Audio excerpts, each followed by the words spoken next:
Welcome to Basic Brewing Video. I'm James Spencer. I'm Steve Wilkes. We're shooting out of order today. This is the third show of the day, but I'll probably run it first. Just a little behind the scenes. How the sausage is made. Yes, right. So this is the biggest beer of the day, which is why it's our third tasting of the day. This is a red IPA. This is a recipe that Matt Giovanisi and I came up with on Basic Brewing Radio on one of our recipe development shows. I looked at, as I've been doing lately, I wanted to make an IPA because I had this I-10 Mangostini from Imperial. And so I went to the BJCP app and I put in IPA. And one of the things that popped up was red IPA. And I was like, I don't know that I've even ever had a red IPA, much less brewed one. So Matt and I got together and we formulated this recipe. And this has a bunch of stuff that was left over from our haul of free stuff at HomebrewCon's past. So there's a lot of that. Years of HomebrewCon past. Yeah, that's our visiting the spirits of the... Charles Dickens wrote that. Daryl's Chickens. Okay, so this is a 5-gallon or 19-liter batch into 8 gallons or 30 liters of water at 150 degrees Fahrenheit or 65 C. I put 12 pounds or 5.4 kilograms of American two-row. And here come the leftovers, 1 pound or 450 grams of 20 Lovabond caramel, 8 ounces or 227 grams of honey malt, 4 ounces or 113 grams of extra special malt, and then I purchased fresh 3 ounces or 85 grams of roasted barley. I mashed that at 150 degrees for 90 minutes. I took my grain out. At the beginning of a 60-minute boil, I did 1 ounce or 28 grams of Warrior at 13.1% alpha acid. I also put 1 pound or 450 grams of local honey in the boil. 1 ounce or 28 grams of Cascade at 6.2% alpha acid for 30 minutes. 1 ounce or 28 grams of Centennial at 8.9% alpha acid at flame out. I pitched a I-10 Mangostini. The original gravity is 1066, final gravity 1008 for an ABV of 7.6%. Then, after fermentation, I dry hopped with 3 ounces or 85 grams of Idaho 7 at 14.1% alpha acid. Now, since this beer started out at 1066, I'm calling it the Battle of Hastings beer. It'll put Harold on your chest. Oh, I think I got an arrow in my eye. Yeah, that's right. Here's arrow in your eye. It's a rich tapestry of jokes we have for that. It is. Span all the centuries.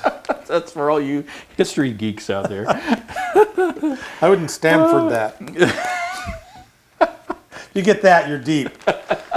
Or shallow. Now, be careful when you pour that because you don't want to stir up the yeast. Okay. That's the deepest Battle of Hastings cut you're going to hear. It's the stir-up reference. It's a tapestry of things. I already said that. I know, darn.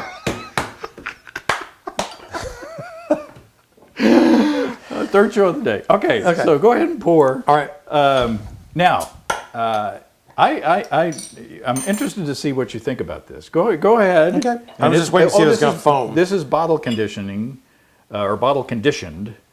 I'm pouring aggressively. I bottled all of these beers, and I batch primed, so I yielded 44 bottles of beer on the wall.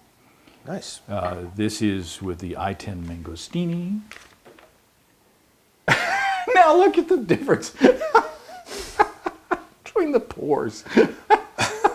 It's consistency that we're all about here. Well, I didn't want to see there. I left about an ounce in there, but it had the cookie, and I didn't want. That's right. Yeah. You didn't want to stir up. I didn't want to stir up the cookie. That's right.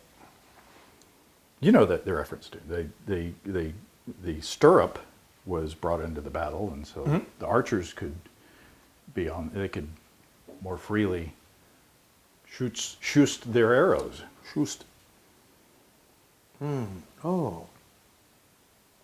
Wow, that's rich and It's not as bitter and hoppy. I mean, it's hoppy, but it's not as. I was expecting like Right. a bomb. Right. It's like a little grenade. Well, I sent some to Adam Ross of Twin Span Brewing, and he described it, and instead of an IPA, he described it as an Imperial Amber. I agree with that. I mean, I get that.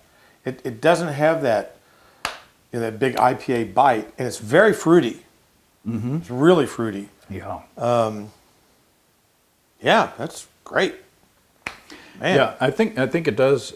I would go with Imperial Amber. I was hoping that with all those hops that it would have more of a bite. Remember the honey peach IPA? Yeah. That one was like crisp and like had just like a very sharp bite to it. This one, and I don't know whether it's the bittering strategy or if it's all these other malts that I threw in there, the leftovers. I don't know whether it's probably a combination of both. Those grains and malts probably dulled the sharpness a I'm bit. sure. And yeah, that's a pretty good chunk of caramel malt. And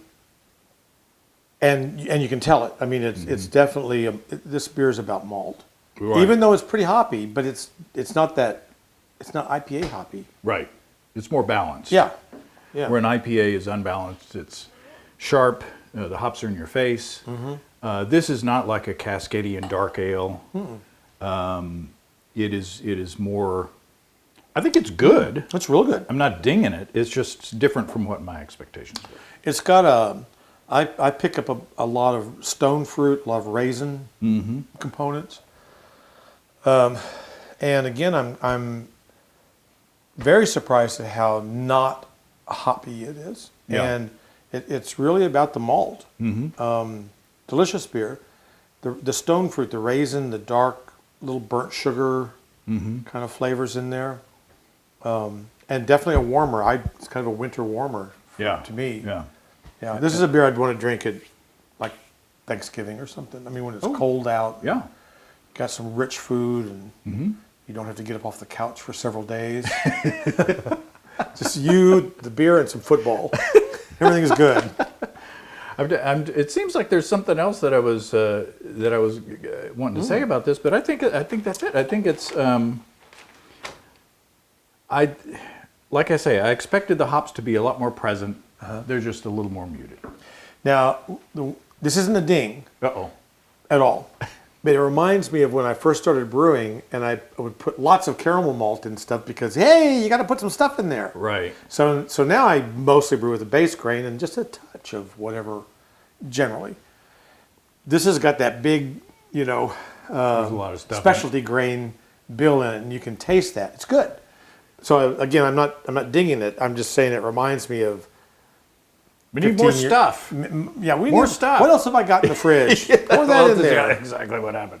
Just imagine what it would be without that pound of honey, because I think the pound of honey probably dried it out. I think you're right. Yeah, And I think that it would be cloying and too sweet had I not added that honey. too sweet. Too sweet. Well, it's good anyway. No, it's very good. And so thanks to Matt Giovanisi, again, from Brew Cabin for helping me to formulate this beer. Very clean. Remind me of the yeast again. I-10 Mangostini. Okay, that's what we said. Which is it's the hybrid Kvike from Imperial. Real good. It's rich. Yeah. Rich Corinthian beer. Boss. Con! All right. Last show of the day. Take care, everybody. Happy brewing. Cheers. Cheers. Come and visit us online at basicbrewing.com. You can find archive lists of our audio and video podcasts on homebrewing. You can also find our DVDs and our brewer's logbook, where you can track and log up to 50 batches of beer. This is the post-lunch show.